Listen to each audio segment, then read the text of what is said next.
Ndiyo, karibu. Asante. Hilo hiyo mniziana anaonekana na kiburi sana. Yaani basi anajikuta yeye ndio mwenye madaraka humo ndani. Yaani mpaka anamzidi Mr. Tani mwenye mali zake.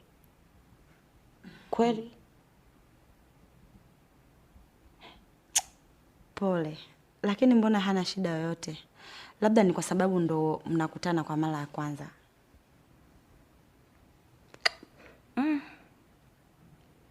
Labda. Lakini sina uhakika. Yule anaonekana na kiburi cha uzeeni yule. Anyway, naomba tuachane na hayo. Suzi alikuja juzi akaniambia kwamba una matatizo. Ni kweli nilikuwa na changamoto, lakini tayari nimeshazisolve kwa sababu zilikuwa za kawaida sana. Semeni. Unajua mimi na yeye ni marafiki wa muda mrefu sana. Na ikibidi sasa hivi tutaelekea kuwa wakwe. Unaweza ukanishirikisha changamoto yako unayopitia. Ukaona labda kuna njia mojawapo ya kuweza kukushauri. Wala usijali Mama Suzi, kuwa na amani kabisa. Mimi niko sawa na kila kitu kimeisha. Karibu.